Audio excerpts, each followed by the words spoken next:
and welcome to World Insight, coming to you live from Beijing on CCTV News. I'm your host, Tian Wei. On today's program, dozens of northern Chinese cities raised joint alerts over dense smog over the weekend, a sign of tougher action on pollution.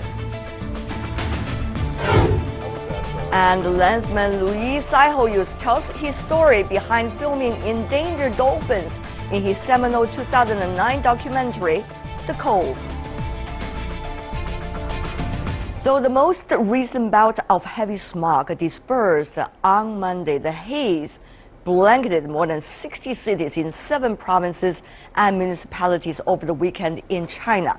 That include Beijing, Tianjin, Hebei, and Shandong, and many others. The cities issued different levels of emergency responses, making it the first time the country has issued such joint alerts.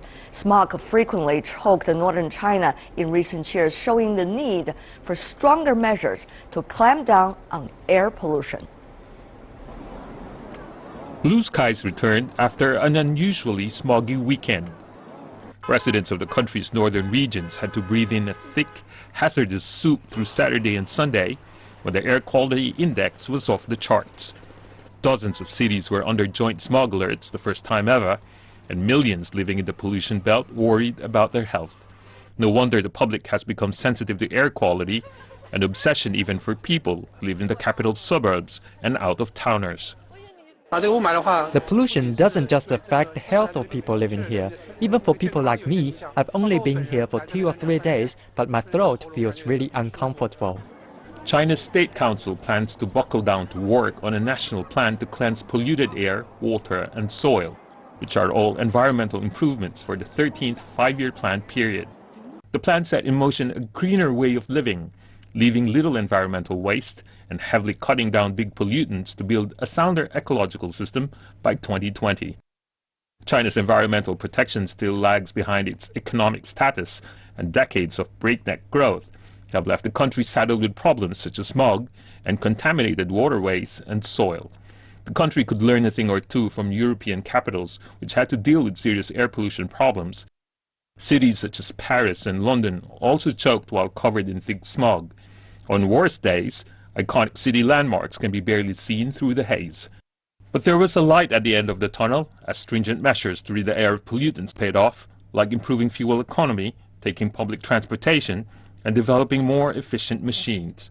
Though air quality is slowly improving, pollution remains the single largest environmental health hazard worldwide, resulting in a much lower quality of life. The long, hard battle for cleaner air has only begun.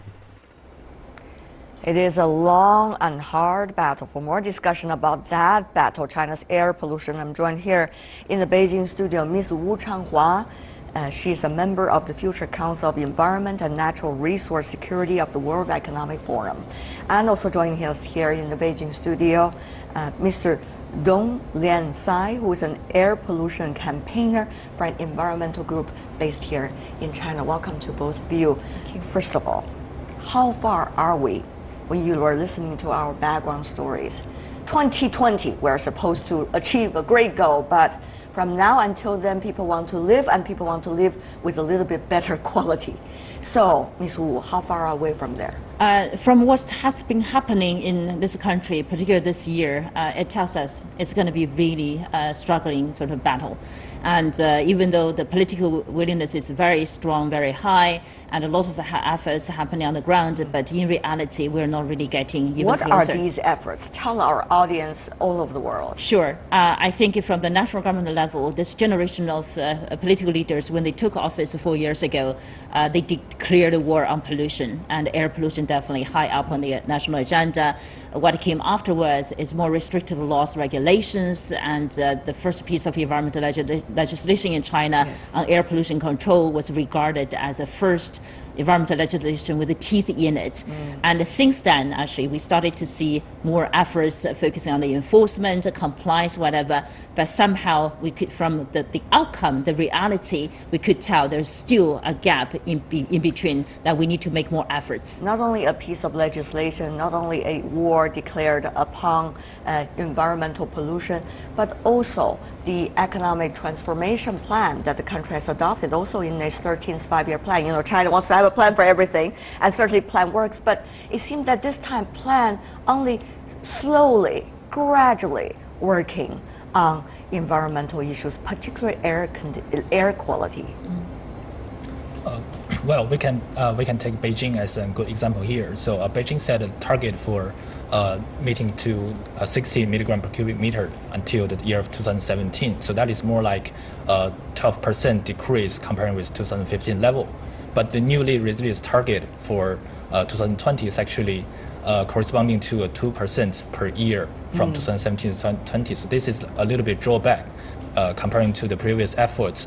And Beijing is really a good, interesting example is that Beijing has done a lot of effort in curbing air pollution. It shut down 3 out of 4 coal power plants. It set up no coal zones in the central district. But still, we are still seeing Beijing cannot meet its 2007 targets, according to a report from Chinese Academy of Engineering.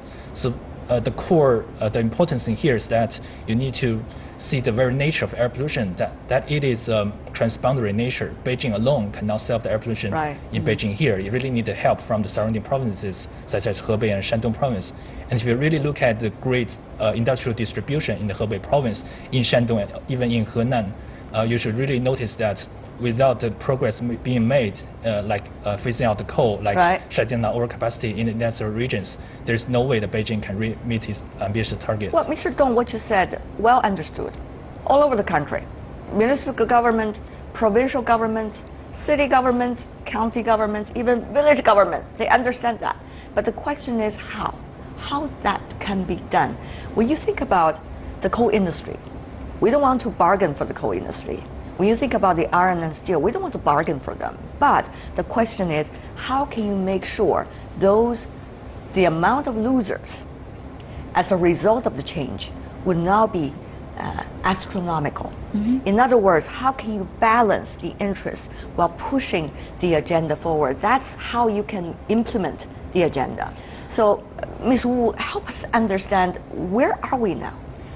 I think there are a few things to look at. One, there will be losers, and I don't think it's that there will be zero losers. And in battles like this, actually, there will always be losers. But we need to look at and see who will be winners and whether we can do something actually to turn some of the losers actually pushing them towards the winning side there as well. A few things that's happening. One, if you look at the policy, if you look at the policy targets, and China probably has the strongest desire to improve environmental quality, air quality. So we have that sort of uncertainty determination already. Secondly, on the technology side, particularly addressing coal pollution issues, efficiency issues, even substitute issues there. It's not high tech anymore. It's not like China doesn't have technologies. We have all the proven technology already available. If you look at the financing side, because the government's political determination commitment, so there is public financing available, and the government also creating incentives to attract private capital flowing into that. So if you look at what's missing, we pretty much have all the pieces. So what is missing? Tell us what is missing. It's the desire, it's the mindset, it's the desire, it's really serious commitment. It's someone has to be held accountable to make sure all the pieces will be put together, deliver the commitment. We're going to go into some details of what you just said, Ms. Wu, but for now, let's take a look at some of the numbers so that our audience all over the world understand the realities on the ground here in China. Industrial emission is being considered one of the major causes of smog here in China.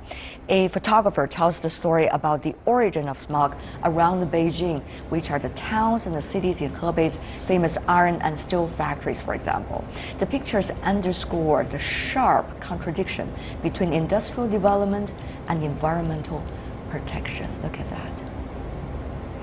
Of course, many of the photos we have just seen, you see local people there also suffering, but at the same time, they want to have a life. They want to have a way of earning salaries. So, is coal, is iron and steel industry their only option?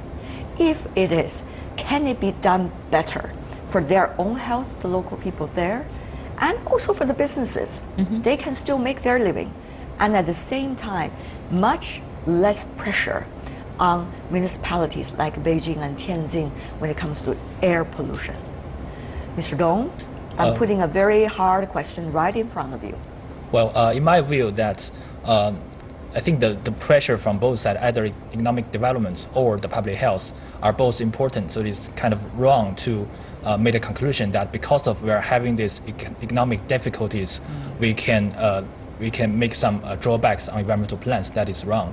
What I'm saying that we need to put both pressure into the consideration and make a reconciliation plan so that we can solve both air pollution problems as well as the job problems, as well as economic problems. And in order to reach that, we really need to think deep into the problem. Okay, let's think deep right now. So what is your deep thought? Solution? I think that the problem right now is that people are saying, you environmentalists, you just push all the hard questions to the industries and suggesting, oh, we should do better. Yes, but how? Yeah, the key is that if you're looking at United States experience, they are like California. They're really providing a lot of job, a lot of positions in the renewable industries, and also switching from the old industry type to a new paradigm.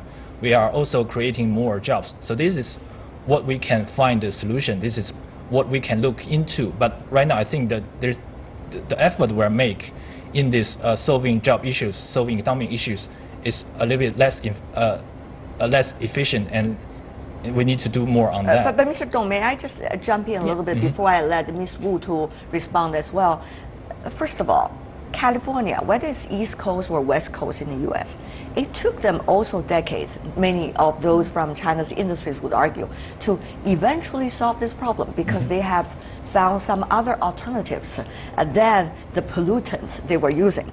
So they would argue it would also take China decades eventually to solve the problem. And secondly, about clean energy, there has been a lot of efforts and investment put into it. And eventually people found without the government subsidies, it is very hard for that industry to take off at the current stage. Whether you agree or not, that is just the reality. So under those 2 points you specifically help us to understand, would you like to elaborate more just to respond to the questions people just had? I think in the first point, when we are comparing with California, and you are saying that they all take a long decades for them to solve the problem, but do remember that China is always saying now we have experience from the developed world. We have learned a lot. There's a lot of there are a lot of data, a lot of knowledge, a lot of information for us to learn, to take, and that is the advantage we can use, and we can really shorten the period between we're seeing this both problem to the destination that we can solve them right now. That is what I want to contribute in here. What about clean energy? You were saying, well, they could be a great industry, but at this moment it's still challenging. I do agree, but I think there's a real situation happening in China. So this is a set of green finance, and there's a lot of debate, a lot of discussion, a lot of plans being made in the field. I think that is an evidence saying that the Chinese government are really working into its issue, and we really expect there are good outcomes come from. All right, Ms. Wu, is the direction the problem? Is the solution the problem? Is the pragmatic proposals the problem? What exactly is the disconnect here once again? Implementation and enforcement.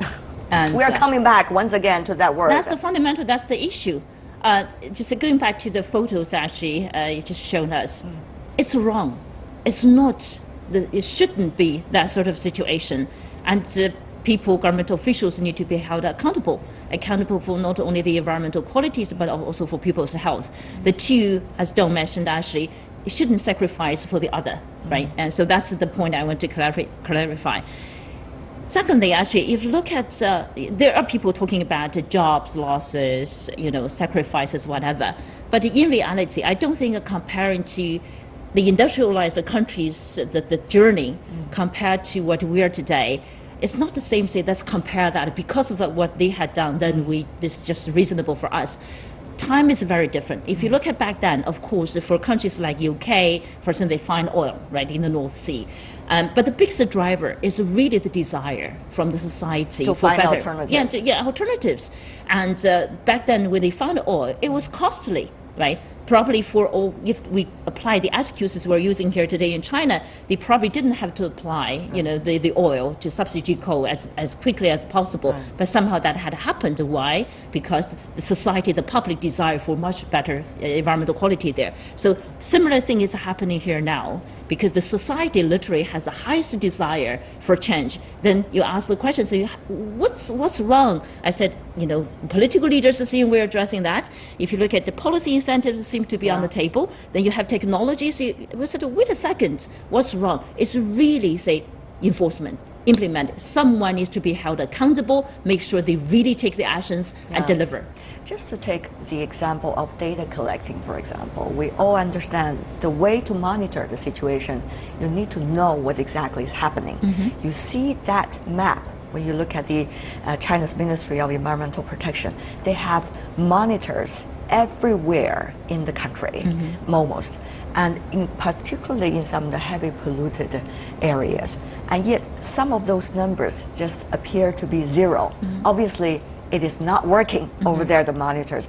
So, but the question is, how could you have somebody over there 24 hours, make sure the monitor is working, so that the data will be collected, so people will be held accountable, so that solutions can be provided, so that industry can transform itself. So these are one chain of questions that needs to be answered constantly. That's an enforcement It's issue. a continuous, strenuous effort. Yeah. That's the governance issue, that's the enforcement issue. As I said, fundamentally, at the end of the day, all the pieces seem to be together except the enforcement. It really, really serious enforcement, actually, to be together. I think that's fundamentally the society needs to come together to address that. Over the past few days in the city of Beijing, where our studio is, a lot of people couldn't stand the heavy level of smog. Once it became clear, just for a few hours, because the wind blew away the smog, Mr. Dong, a lot of people took photos of the beautiful sky and the stars. They put it on social media and celebrate. And they are once again immediately fell in love with the city again. Of course, it is home, but at the same time, how much people will be able to endure about the challenges and the fundamental quality of life at home?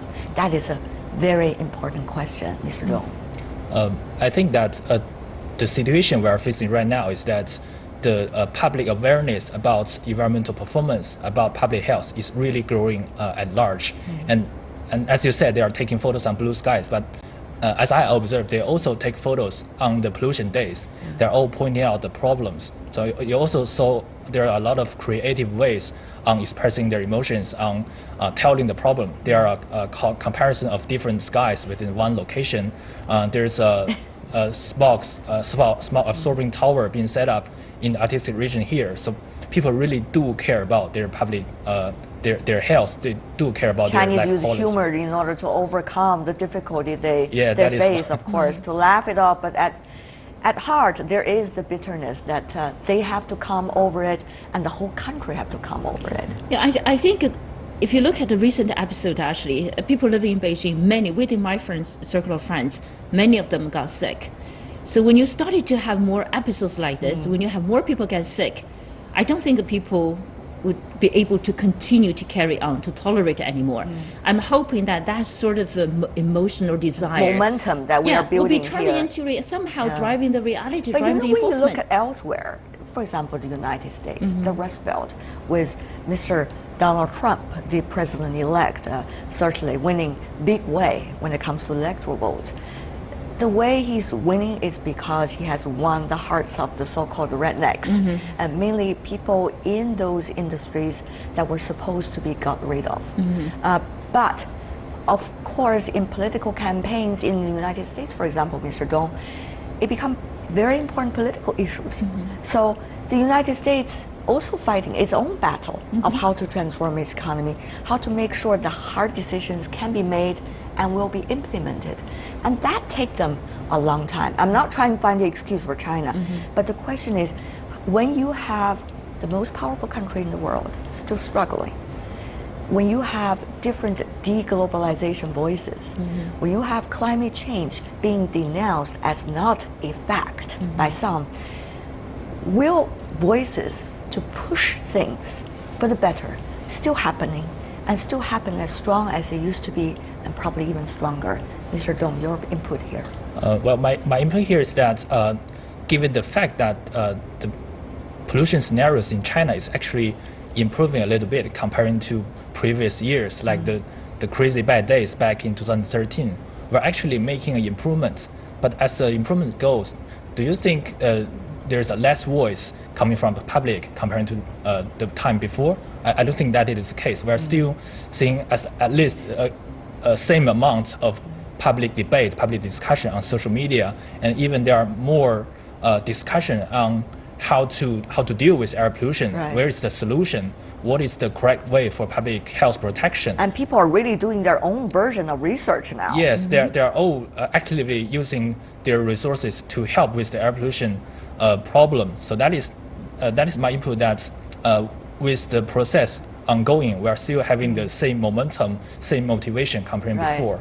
Okay, and now we are also joined by Barbara Finamore from New York, who is the Asia Director at the Natural Resources Defense Council. She ran all the way to our interview, but we only have 1 minute left. So, Barbara, I want to just have briefly your thoughts on China's fight against the smog and air pollution for the moment. Yes, thank you. The United States has had many similar problems with smog in LA and New York, especially in the 50s. And what the U.S. did, I think the most important thing for China to consider was to set ambient air quality standards that were based on what was needed to protect human health. All right. And at the time that the U.S. did this, the technology wasn't in place. But it was in place, it is in place now. And what the U.S. found was that protecting the human health against pollution helped to grow the U.S. economy. It's not a either-or situation. Right. Protecting people's health will help the Chinese economy as well. Okay, that only leaves you, Ms. Wu, 10 seconds to wrap up. What would you say? I totally echo what Barbara has said. I think that's universal. We are human beings. We care about our human health, and hopefully somehow all the efforts will be able to come together to address this so that we all live in a much better, friendly environment. Wu Changhua, Dong Liansai, Barbara Finamore, thank you so much for being with us. Really appreciate it. Thank you. You're watching World Insight with me, Tian Wei. Still to come on our program. Award-winning filmmaker Louis Sihoyos talks about capturing in film the horrors of the illicit dolphin meat industry.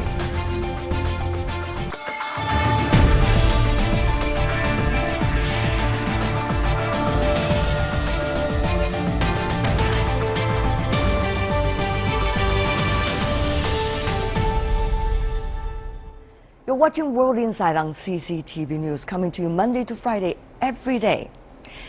8 years ago, the documentary The Cove exposed on the big screen in full graphic detail how a small coastal town harbored the big secret of slaughtering dolphins. The film is a call to action to stop the mass killing and to change fishing practices. Earlier, I talked with the director Louis Sihoyos, and he explained the challenge of covertly filming dolphin hunting and shared his views on the delicate balance between conserving nature and human traditions.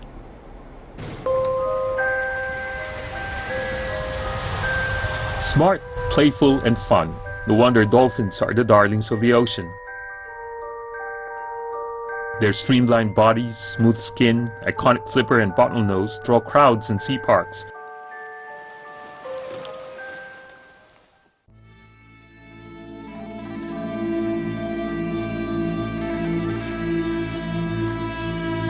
But in some parts of the world, they're not the well-loved sea mammals seen in parks and films, but the victims of an industry built around hunting them and sourcing their meat. The Oscar-winning documentary The Cove shows the brutal horrors of how dolphins are hunted and killed every year in Japan.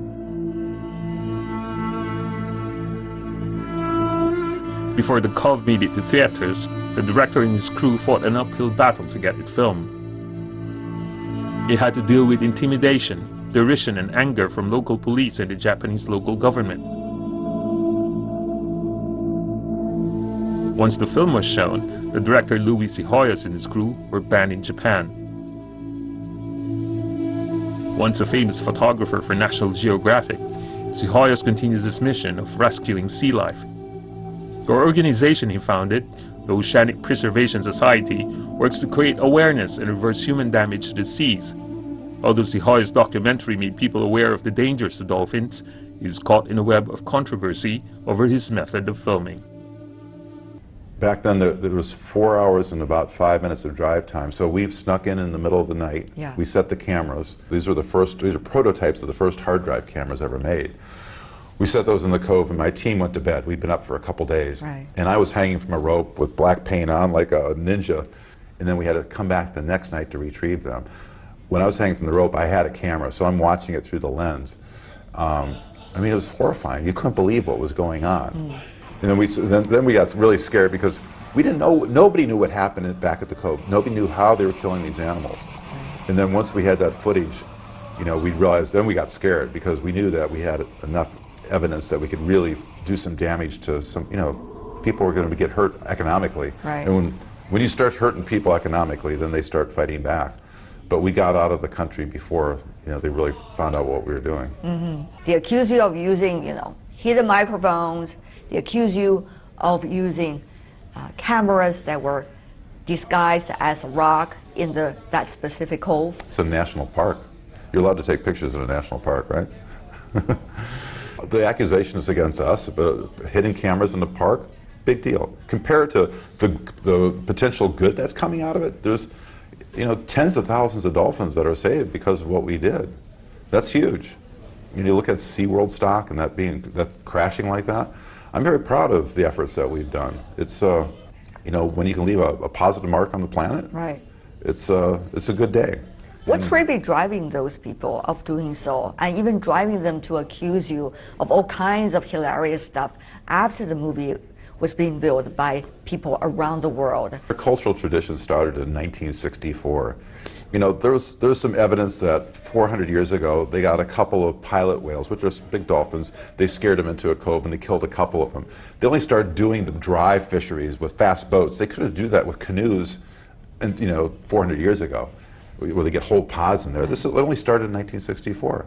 So this myth that they're trying to propagate, that this is their tradition, it's like, well, and you know, I don't buy the tradition argument. There's a lot of, we had traditions of not allowing women to vote. We had a tradition of slavery in our country. Some traditions are just bad traditions, and we have to give those up. So, listen, you know, it's very difficult to go into another country and tell them not what to eat, but the people in Japan didn't even know that dolphin meat was poison. Now, the most deleterious effects to a human being is when it's a mother with a baby. The mercury poisoning, all dolphin meat is toxic with mercury. Any meat that's been tested by our organizations, even the Japanese government, for the last 20 years is found to be toxic by the standards if it was fish. It's not fish, it's a mammal. But because it's a mammal, they say, oh, okay, it's different. But it's poisonous. So I've seen pregnant women at the market in Japan buying dolphin meat because they propagate this myth that it's healthy. Buying dolphin meat for protein would be like smoking cigarettes to get your vitamin C. It doesn't make any sense. And yet at all. that's the message they've been trying to get out to the people. We try to use the word mercury in every sentence we talk to when we talk to the Japanese press. We don't talk about sentient intelligence because it's hard to win that argument. Because look what we do in America. We kill pigs, which are, some people say, as smart as most dogs. Are Japanese press really reporting about this? Oh boy, the press we had was unbelievable. Yeah, I mean, still, you know, Margaret Mead said very famously, Margaret Mead, the anthropologist, she said, never doubt that a few thoughtful citizens can change the world. Indeed, it's the only thing that ever has. And it's true. I mean, you know, today at the talk I was talking about how to change culture, you only need 10% of the population, which is amazing because, you know, you think, okay, you need to have 51, you need a majority, you think, but once 10% of the population is committed, then it's like the analogy that we use, it's like steam. It just it creates a boiling point, and then steam happens, and then the rest of the population, the majority, follows the minority, which is the opposite of the way that you think it should happen. So that's what I've learned from this, is that if, you know, look what's going on in our country right now. I think what we have to stay steady with is that we just need 10%. To 10% to really feel it, to be really active, to be, you know, inspired. That's what it takes. Really? Yeah, I think so. I mean, from your national politics, it seems that there has been a divide between what they call the elites or the establishment and also what they call the grassroots real people. Of course, these are very blurred, you know, categories. So Right. 10%, is that really going to solve the problem? Or you have to really talk to everybody of those fishermen in that little village in Taiji to convince them this is not the thing to do. What we did to that film, I'll tell you what we did to Taiji. Okay. We sent 2 suitcases full of 3,444 DVDs in Japanese to everybody in the town. We had Japanese activists Handling handwrite, them now.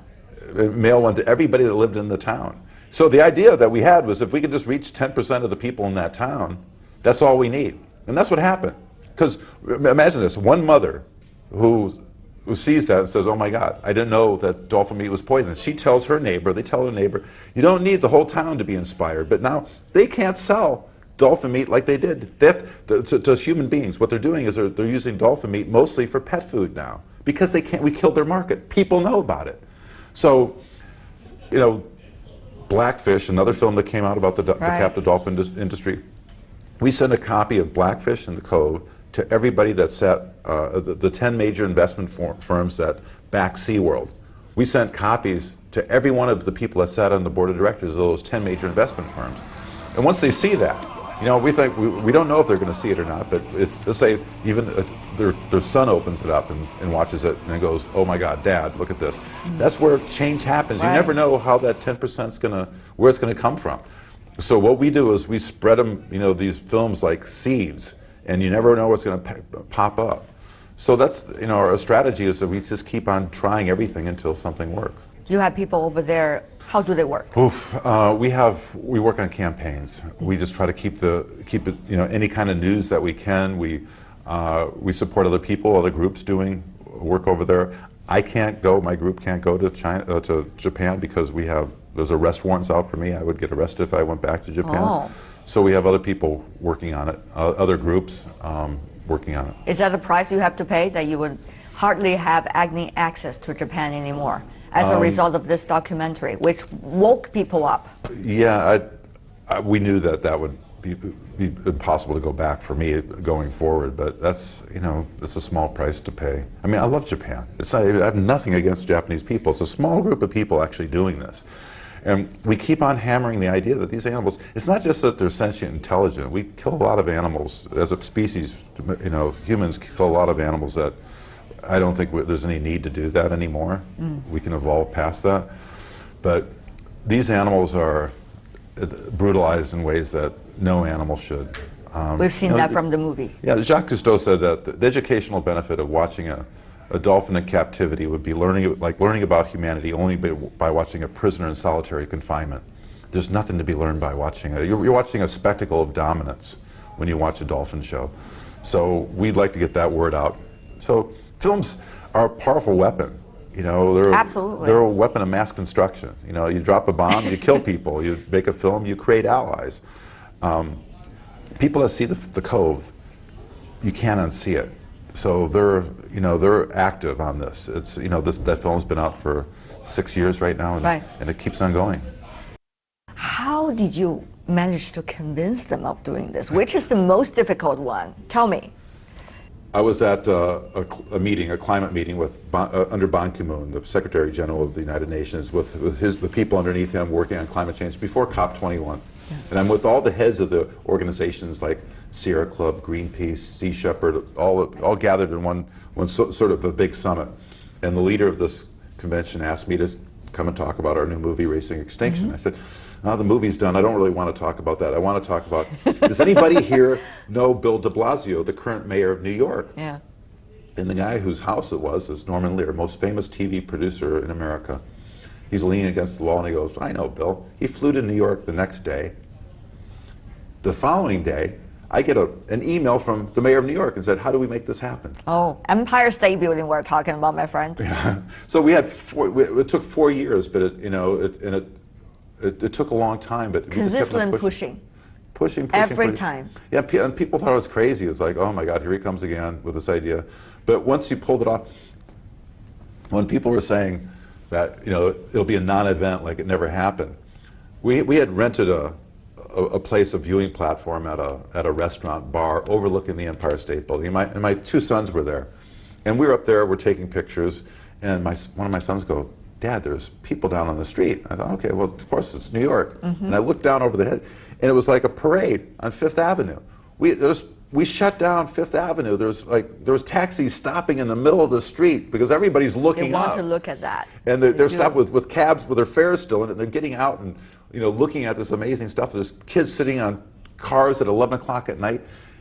We stopped New York in its tracks, and when people said, well, it'll never work out, and then we're the top trending story on Facebook and Twitter worldwide, you start to realize, okay, there's no such thing as impossible. It's only a limitation. Anything can be done. But it's not just an advocacy issue, it is also technical issues. How would you make those projections as vivid, as colorful, as beautiful as you can, so that to really get your message out that sea life, wildlife should really be appreciated? Yeah, what we do with these events, because I'm a photographer first and foremost. I know. So what we try to do at these events is make it simple for everybody to take a beautiful picture. You don't have to be a great photographer to come to the Empire State Building and do an amazing picture that all your friends will love it on Facebook or Twitter or whatever you have here, the equivalent. The same thing if we do it at the Performing Arts Center. Yeah. We'll make it so it's absolutely gorgeous. We'll light it so you'll look like the best photographer in the world. That will have what they call hero images. Yeah. Wherever you stand, we'll make it so we can make it beautiful wherever you're standing. You started as a photographer for National Geographic. Some of the photos you took then shocked your viewers at the time. How could you make sure that you could always grasp the media and the means to get your message across to the people?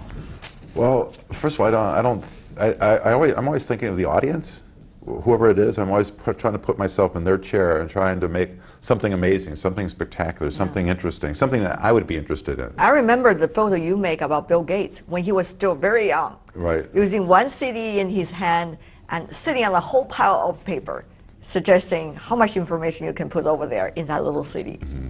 Now, see, I take my inspiration from a lot of different people. My idea originally was to lay out all this paper on a big room, like one piece of paper on the floor, and put 330,000 sheets of paper on the floor. There wasn't a warehouse big enough to do that. And then my assistant was a bartender, and he said, well, why not stack the paper up like bar napkins? If you ever see them, like they're all stretched out like that. And then we drilled a hole through the bottom, put a ferro bolt at the bottom with a steel plate, and we had cranes to lift it. So we did something spectacular, but it was outside the box. So I tend to hire people that have, that are creative, but not necessarily photographers. They're just they just think differently. You've done so many outstanding photos, I would say, that would impress people. People can remember it throughout their lives. Which one image you think we should really look at? I know sometimes it comes in weird places. I mean, one of the stories I was most proud of is Geographic wanted me to do a story in the sense of smell. The smell. And we looked at it for a couple of weeks, and the managing editor said, well, there's no way you can photograph a smell. And I said, just leave me alone. Just give me a few months, which wasn't a lot of time back then. And I did a picture that became very, very famous. One of the most famous in the magazine history. Probably aside from Afghan Girl, it's one of the most famous. It's a.